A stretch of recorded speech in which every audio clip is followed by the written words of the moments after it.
नमस्कार, मी अर्चना's किचनमध्ये आपले स्वागत। आज आपण पावट्याची आमटी, पावट्याचा रस्सा पाहणार आहोत। इथे मी 1 वाटी पावटे घेतले आहेत।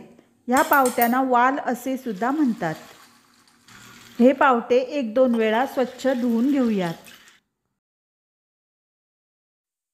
आणि पाणी घालून रात्रभर किंवा 7 ते 8 तास भिजत ठेवूयात। हे पहा, वाल छान भिजले आहेत।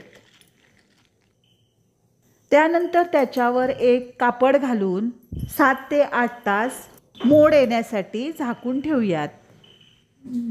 दुसऱ्या दिवशी कापड काढून पाहिले तर छान मोड आलेले आहेत। त्यानंतर मोड आलेले पावटे बुडतील इतपत पाणी घाला आणि अर्धा तास तसेच पाण्यात ठेवा, म्हणजे पावट्याची साले सहजच निघतील। पावटे सोलायला सोपे होईल। हे पहा, अशा प्रकारे सर्व पावट्यांची साले काढून घ्या।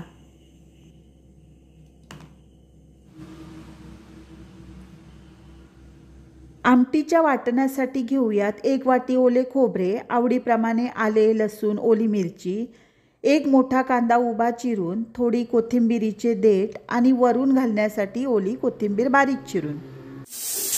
चला आता वाटण करून घेऊया।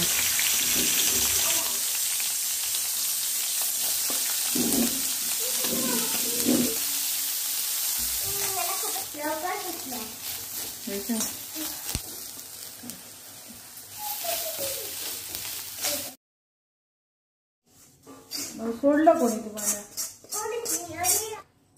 भाजलेल्या वाटणामध्ये घालूया 1-2 चमचे लाल तिखट,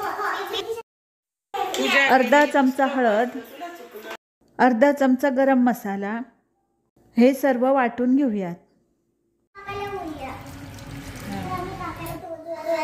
एका पातेल्यात 2 चमचे तेल घालून जिरे, मोहरी, कढीपत्ता ह्याची फोडणी घालून वाटण घालूयात आणि वाटण छान उकळत आले की नंतर सोलून वाफवलेले पावटे घालूयात। अशा प्रकारे वालाचे बिरडे तयार झाले। धन्यवाद।